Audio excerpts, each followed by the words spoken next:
오늘 말씀은 십자가의 일곱 말씀 가운데 첫 번째 말씀으로 함께 하도록 하겠습니다. 성경의 구성을 보면 편집자의 의도가 너무나도 명확히 드러납니다. 성경의 저자의 저자, 편집자의 편집자가 누구일까요?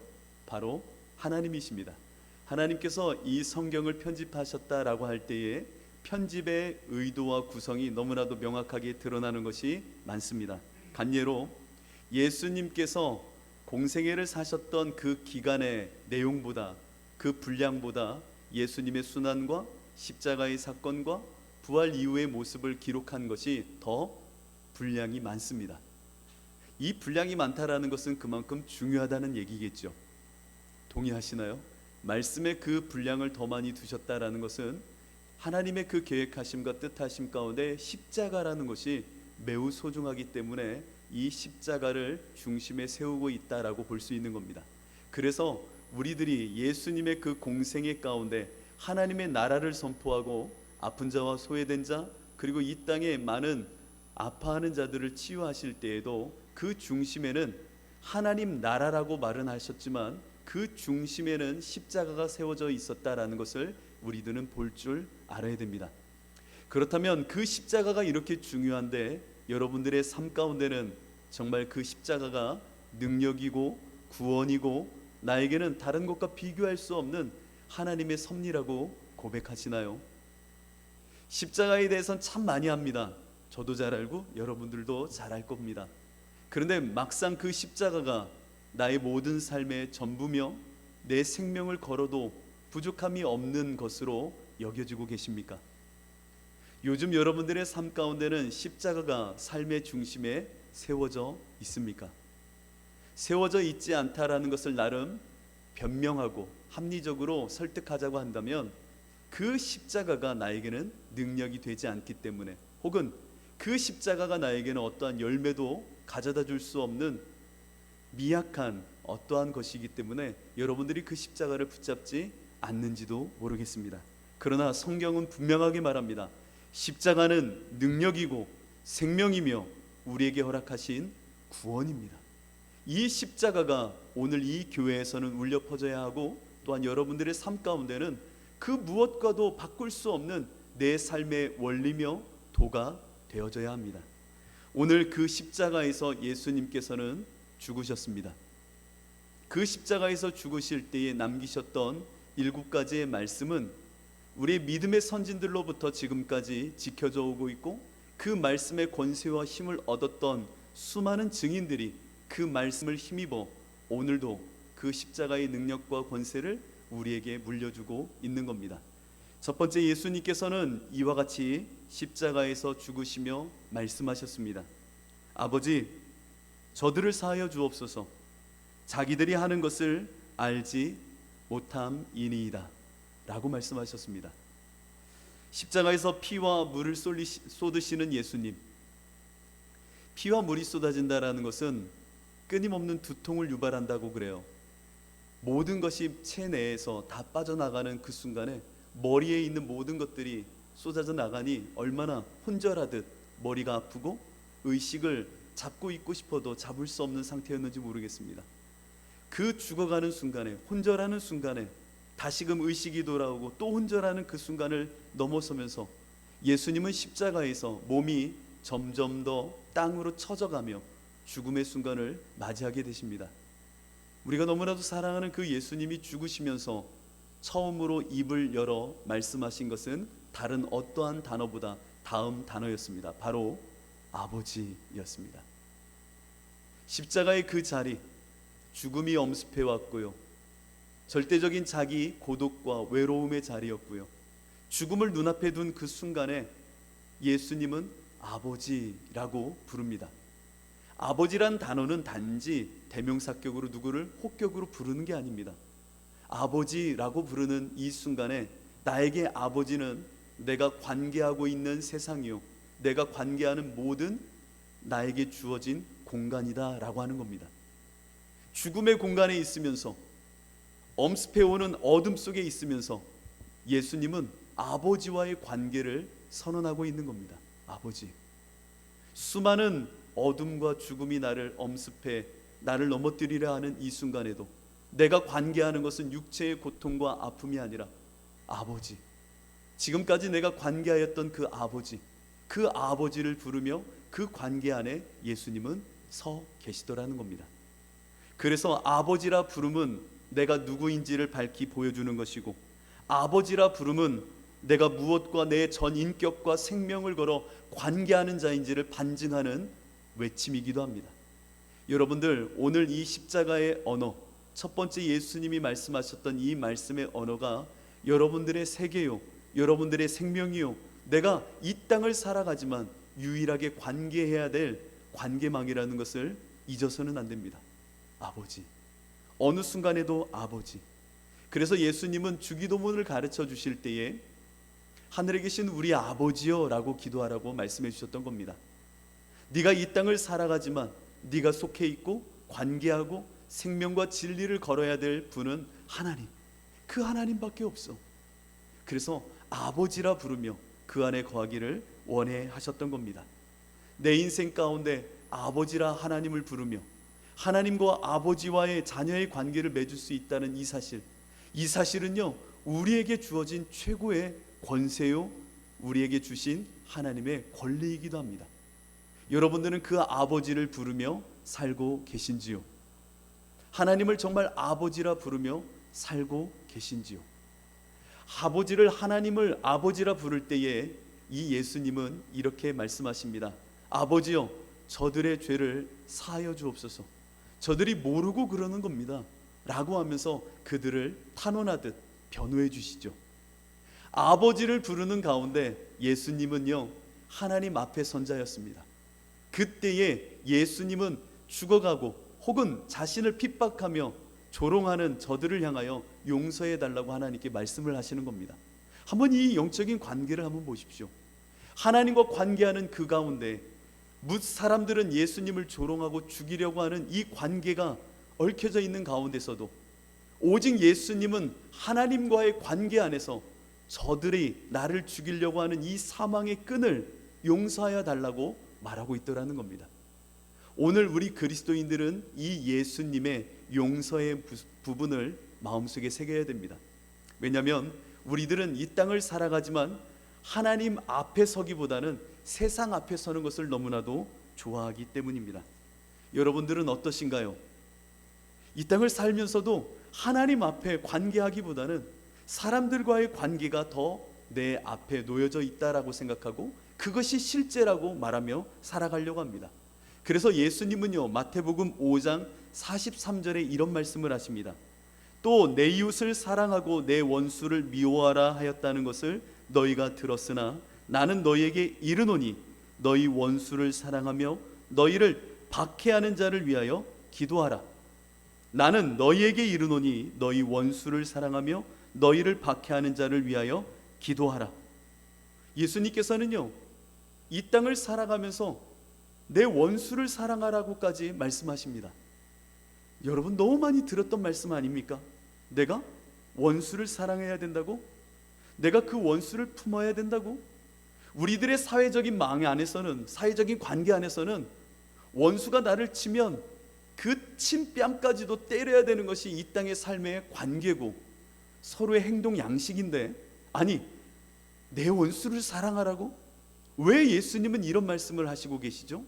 그 이유를 예수님께서는 우리에게 이렇게 말씀하십니다.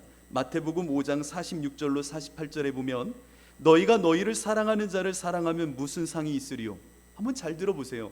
세리도 이같이 아니하느냐? 그러니까 세상의 방식에서는, 세상의 관계에서는 이렇게 하지 않느냐? 또 너희가 너희 형제에게 무난하면 남보다 더하는 것이 무엇이냐? 이방인들도 이같이 하느니라. 사람들의 방식 안에서는 서로가 아는 사람 무난하고 서로 좋아하는 사람끼리 짝하는 것, 이방인들도 다 아는 것이다 라고 말씀하신 후에 이렇게 결론을 내립니다. 그러므로 하늘에 계신 너희 아버지의 온전하심과 같이 너희도 온전하라 라고 예수님은 결론을 맺습니다. 이 부분을 우리가 들어야 되는 겁니다. 우리의 수준과 우리의 신앙의 척도는 세상의 관계가 아니라는 겁니다.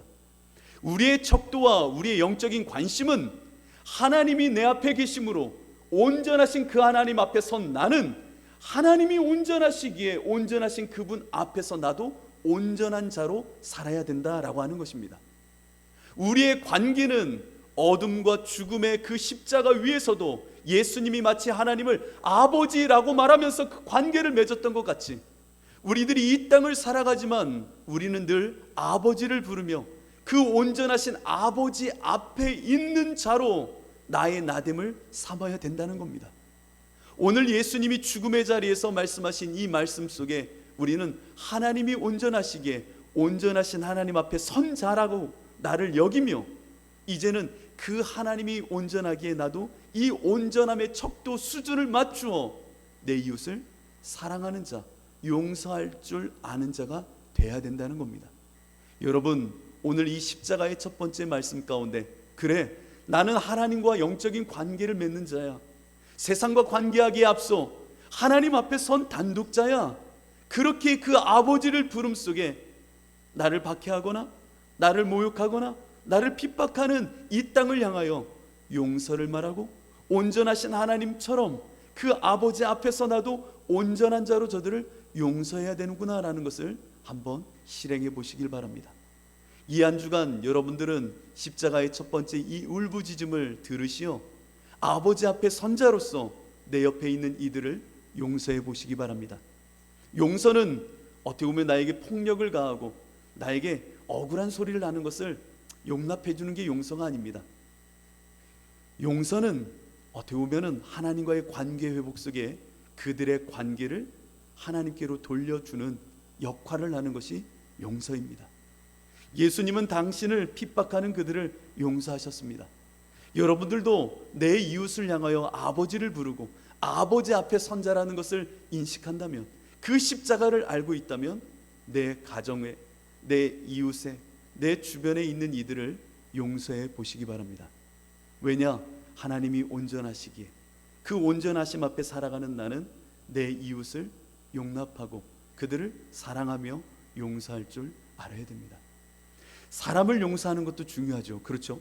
사람을 용서하는 것도 참 중요하죠. 그런데 더 중요한 게 하나 더 있는 것 같아요. 사람을 용서하는 것뿐만 아니라 나에게 주어진 환경과 여건을 용서할 줄도 아셔야 됩니다. 이것이 하나님을 아버지라 부르는 십자가의 사람들의 권세와 실력이기 때문입니다.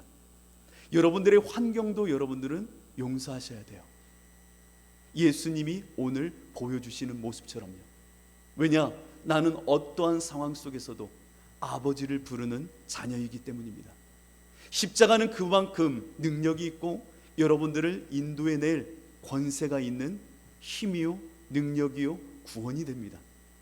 여러분들 상황이 안 좋고요, 여건이 안 좋으면 다 미워집니다. 그렇죠? 내 주변에 있는 모든 것들이 내 마음대로 잘 되지 않으면 짜증이 올라오는 법입니다. 뭐 이래? 왜 나는 이래? 나에게 주어진 이 한계 상황이 왜 이렇게 힘들어? 다른 사람은 안 그런 것 같은데 끊임없이 원망을 하고 그 상황을 욕하며 그 상황을 집어 던지고 싶은 마음속에 투덜거리는 것이 사람의 마음입니다. 그러나 그 상황 속에서도 여러분들은 십자가의 사람이라면 아버지를 부르셔야 됩니다. 아버지, 나는 관계하는 그분은 오직 하나님이야. 내가 관계하는 것은 세상과 관계하는 듯 보이지만 내 눈앞에는 하나님만 보여. 그 하나님을 향하여 나는 십자가에서 아버지를 부를 거야. 아버지, 아버지. 그 아버지를 부를 때에 내 상황을 향하여 용서할 수 있고 내 이웃을 향하여 용서할 수 있는 그 온전함이 도래하기 시작하는 겁니다. 제가 오래전에 만났던 한 집사님이 계십니다. 그 집사님은 언니가 동생들을 버리고 도망을 가버렸어요. 결혼도 안 했던 이 집사님은 그 조카들을 맡게 된 겁니다. 왜냐하면 아버지도 없죠. 언니는 그 두 자녀를 놓고 도망가 버렸죠. 그러니 동생인 이 마음속에는 내가 엄마와 같이 이 자녀들을, 이 조카들을 챙겨야겠다라는 마음이 일었던 것 같아요. 그런데 이 조카들을 챙기면서 1년이 지나고 2년이 지나고 3년이 지나가는 겁니다. 그러다 보니까 마음속에 원망이 쌓이는 거예요. 내 인생이, 내 시간이 내 청춘이 이렇게 버려지는구나. 이 조카를 키우면서 아침에는 일을 하고 저녁에는 교회에 나와 기도하기 시작했습니다. 아무리 기도해도 용서가 되지 않는 거예요. 조카를 버린 언니도 믿고, 이 조카를 버린 형부도 믿고, 내 상황도 믿고, 온통 내 마음속에는 죽음의 공포처럼 끊임없이 엄습해오는 불평과 원망과 남들과 비교했을 때 상대적인 이 박탈감 속에 무엇 하나 손에도 잡히지 않고 늘 짜증과 원망이 가득했던 겁니다. 그래도 이것을 풀어보고 싶은 마음에 저녁에 가면 기도를 하는 거죠. 그러나 아무런 십자가의 권세도 능력도 나타나지가 않더래요. 그러던 어느 날 교회에 억지스럽게 나와 기도하는데 집사님의 고백이 그래요. 그날따라 내 신세를 타령하고 내 원망과 내 아픔을 말하기보다는 그냥 십자가에 달리셨던 예수님처럼 나도 이렇게 죽는가 싶은 마음속에 하나님을 아버지라고만 불러봤대요. 아버지, 아버지, 아버지. 아무 기도도 안 하고 그냥 하나님을 아빠, 아버지라고만 부르기 시작한 겁니다. 부르기 시작하는데 그 마음속의 위로와 함께 그 완전하신 하나님 앞에 내가 서 있고 그분을 아버지라 부를 수 있는 이 자체만으로도 얼마나 큰 은혜인가라고 하는 생각이 들면서 아빠, 아빠, 아빠라고 하면서 울며 그 밤을 지냈다는 겁니다. 그리고 나니까 마음속에 놀랍도록 하나님이 주시는 십자가의 평강이 도래하기 시작한 겁니다. 내 환경이 원망스러운 것이 아니라 그것을 용서하게 되고, 아버지를 부르며 우리 조카들을 바라보니 그 조카들을 향한 긍휼과 하나님께서 이 조카들을 바라보고 있는 마음이 느껴져 그 조카들에게도 우리 하나님이 우리 아버지 되셔 라고 하면서 그 자녀를 품기 시작한 겁니다. 그때 하나님이 그 마음속에 이런 마음을 주셨습니다. 너는 나를 아버지라 부르니 너 공부해라 라고 하는 마음이 들더래요. 전문대밖에 나오지 않은 이 마음속에 무슨 내가 공부를 해. 그런데 하나님이 나의 아버지 된다니까. 내가 너의 아버지야. 내가 너의 아버지야. 그러니 네 주변의 여건과 환경을 바라보지 말고 내가 그것을 용서하게 하고 받아들이게 했으니 너 공부해라 라고 하는 마음이 들더래요. 무슨 전문대를 나와가지고 내가 무슨 공부를 해본 적이 있는가 라고 하는데, 아버지 하나님이 주시는 마음속에 저 북녘 땅에 있는 아이들이 생각나더래요. 여러분, 이게 말이 됩니까? 조카 하나 발견하고 그 아이들 품어내는데도 이렇게 오래 걸렸는데 갑자기 북녘 땅에 있는 죽어가는 아이들이 보이는데 그들을 위하여 공부하라고? 이게 말이 되지 않는 겁니다. 아침에 가서 일해야 되고 저녁에는 억지스럽게라도 기도했던 그 생활을 버리고 오전에 공부를 한다고? 돈은, 생활은, 이 조카들은 누가 키울 건데? 그 순간에도 나의 상황과 여건을 향하여 아버지라 부르며 하나님께서 그것을 용서하게 하고 품게 하시더라는 겁니다. 하나님이 아버지가 되신다면 온전하신 아버지를 내가 부르는 나는 온전하신 분 앞에서 이 모든 것을 용납하며 품으며 그들의 죄와 그들의 아픔을 내가 품어내는 거구나, 품어낼 수 있게 하는구나 라고 하면서 공부를 시작한 겁니다. 그리고는 통일학을 공부하기로 하고 그때부터 학부부터 대학원을 공부하기 시작한 겁니다. 이야, 남들이 욕을 했대요. 바보 아니냐? 네가 무슨, 지금 조카도 있고 경제적인 형편이 이렇게 어려운데 지금 무슨 공부를 해? 그래서 이 자매가 열심히 그 늦은 나이에 북한학을 공부하기 시작한 겁니다. 그렇게 시간이 지났죠. 4년, 5년, 7년. 그리고 나서는 이 친구가 대학원까지 마치게 된 겁니다. 그리고 나서는 떡하니 자신의 삶을 보니까 또한 이 삶이 용서가 되지 않더래요. 왜 용서가 안 되냐면 7년의 시간을 이렇게 쏟으며 나름 박사학위까지 받았는데 아무것도 할 게 없더래요. 아버지라고 하는 그 부름 하나로 여기까지 왔는데, 내 모든 환경을 용납하며 용서하며 받아들이며 여기까지 왔는데 결론은 이게 뭐야? 갈 곳이 없는 거예요. 그래서 또 십자가 앞으로 나가 아버지를 부르기 시작했다는 겁니다. 아버지, 아버지, 내 주변 여건을 보면 아무것도 이루어진 게 없고 이룰 수도 없는 상황이에요. 이것을 용납할 수도 없습니다 라고 하는데 그 칠흑 같은 어둠 속에 또 한 번 이 집사님은 이렇게 고백하는 겁니다. 그러나 하나님은 나의 아버지, 아버지, 아버지. 그리고 나서는요, 조치원에 있는 고려대학교 캠퍼스에 그 통일학 교수를 뽑는다는 공고를 보게 됩니다. 그리고 나서는 이 자매가 마음속에 하나님께 그랬대요. 하나님, 전 아버지밖에 없어요. 내 상황과 내 주변에 있는 사람들을 이렇게 품으며 용납하며 내가 왔다고 하지만 아버지밖에 없어요. 그런데 내가 여기에 지원을 한들 될까요? 라고 하는 마음이 있었지만 그 마음속에 아버지 되신 하나님을 의지하는 마음으로 그 교수 임용에 나름 지원을 하게 된 겁니다. 지원을 하고 시간이 지나고 면접관들이 있는 그곳에 들어가게 된 겁니다. 들어갔더니 줄 서 있는, 면접을 보고 있는 다른 임용을 기다리는 교수, 예비 교수들이 다 앉아 있는데 그 강사들의 이력을 보니까 비교가 안 되더래요. 나와는 비교가 안 되더래요. 국내에서 박사학위를 마친 내가 저 해외에서 석학 박사를 하고 온 사람들과 이 견주어서 되지가 않는 겁니다. 그래서 고개를 떨구면서 면접관 앞에 들어서기 전까지 눈물이 나더래요. 내가 뭐 하려고 여기까지 왔는가? 아버지가 주신 은혜 속에 모든 것을 용납한다 했지만 나 이렇게 허무하게 끝나는가? 내가 바보지 조카들이나 키우지 40이 넘어서까지 이렇게 내가 왜 살지? 라고 하면서 또 한 번 원망이 되더래요. 그 순간에도 마음속에 십자가를 세우며 나도 모르는 사이에 이렇게 읊조렸다는 겁니다. 그래도 하나님은 나의 아버지십니다. 아버지, 내 상황을 받아들이게 하시고 하나님 안에서 온전하신 것처럼 나도 이 모든 것을 품으며 사랑하게 하여 주옵소서 라고 하면서 눈물을 흘리고 면접관 앞으로 갔다는 겁니다. 그리고 나서는 질문을 뭐 했는지도 모르겠대요. 그냥 주시는 마음을 따라 마음껏 대답하고 나와서 그 수험증 있잖아요. 나름 면접관 앞에서 보고 나온 그 수험증 같은 것을 찍고 그냥 교회에 와서 앉아 있었다는 겁니다. 그런데 일주일 후에 놀라운 소식이 온 겁니다.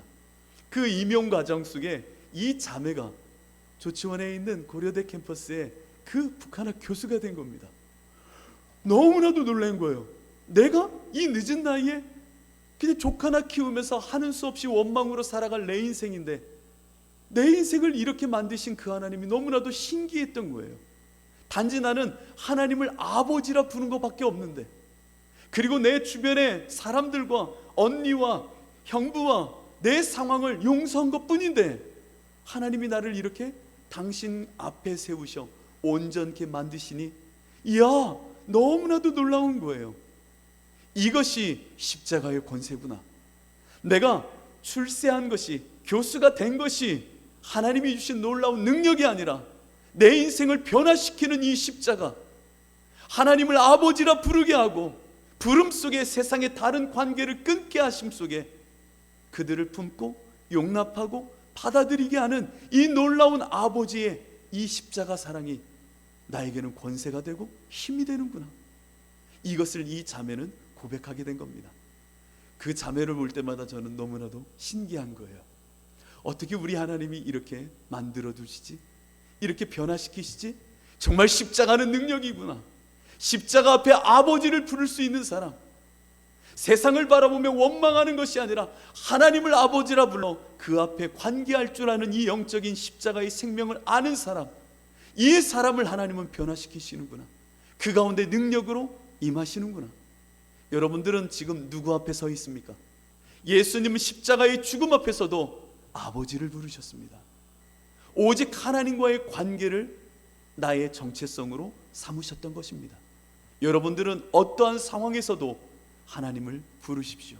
그것이 십자가의 권세요, 여러분에게 주신 힘입니다.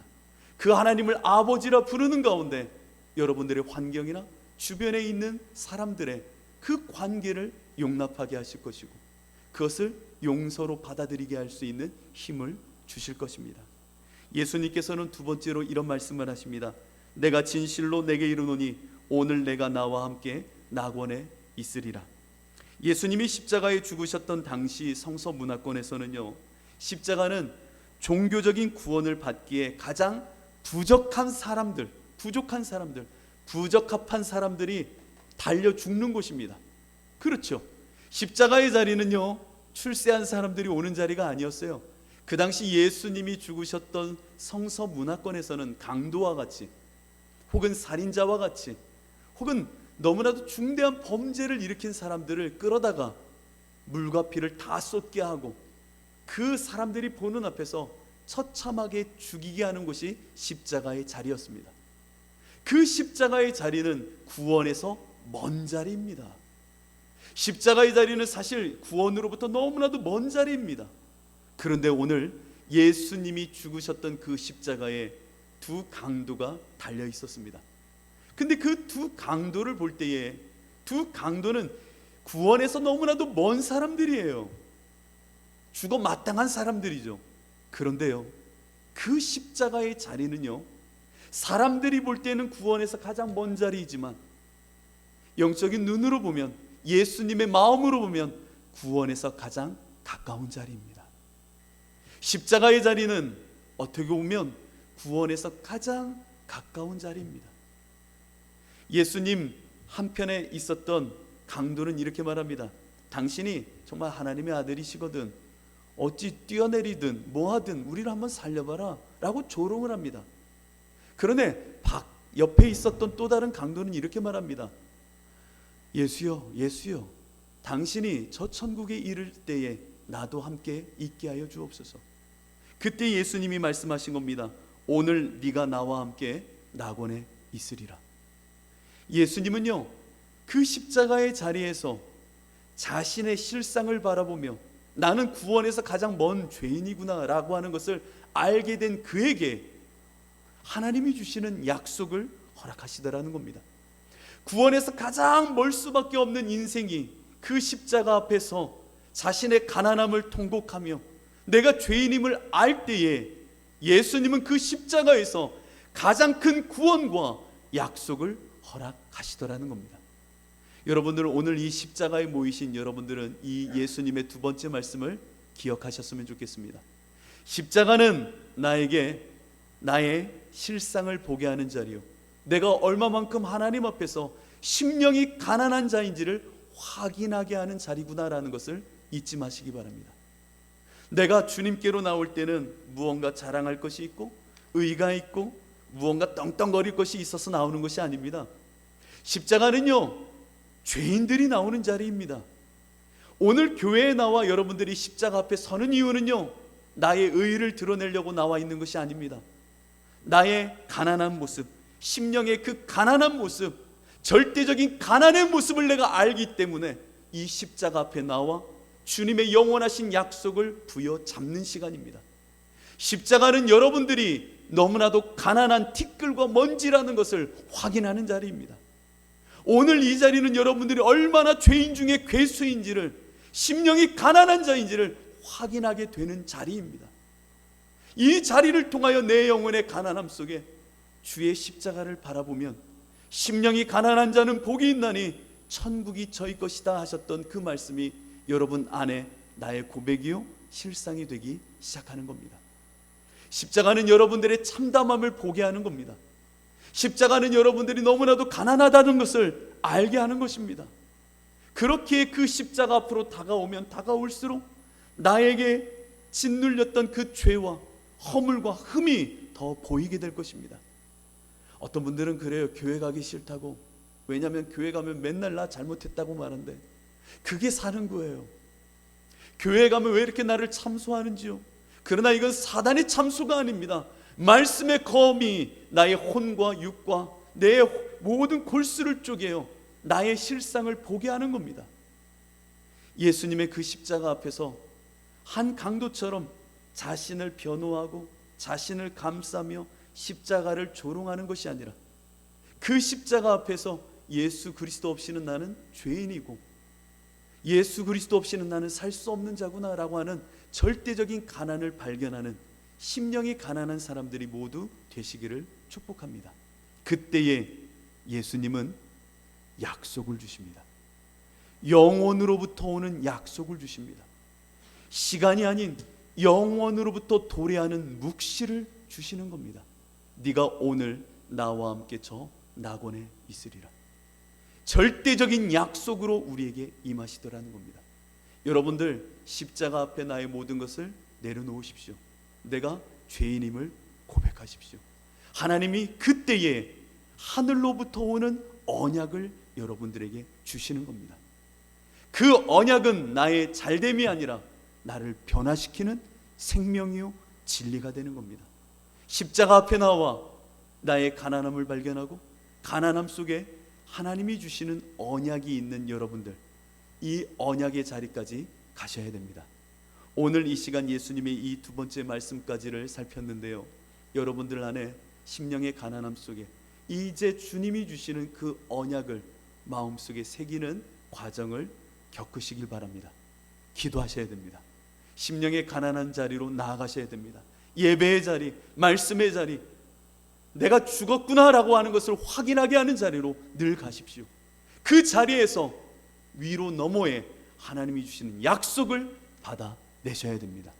여러분들 이 사순절 하나님의 이 거룩한 약속을 부여잡는, 받아내는 귀한 시간을 사시기를 축복합니다. 하나님께서 반드시 그 약속을 이루실 것입니다. 십자가는 능력입니다. 이 시간 우리 함께 기도하고 찬양했으면 좋겠습니다.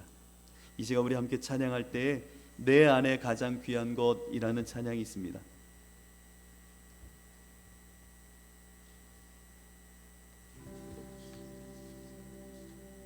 우리 내 안에 가장 귀한 것, 우리 이 찬양 부르시고 이 시간 우리 함께 기도할 때에 내가 십자가의 자리에 설 때면 주변에 엄습해오는 세상을 바라보기보다 아버지를 불러 내 안에 주시는 그 아버지의 권세와 능력으로 모든 것을 사랑하고 또 용납하며 그것들을 품는 자 되게 하여 달라고, 또한 내가 심령의 가난함 속에 내가 하나님이 주시는 언약을 품는 십자가의 사람 되게 하여 달라고 우리 이 시간 이 찬양 부르시고 결단하도록 하겠습니다.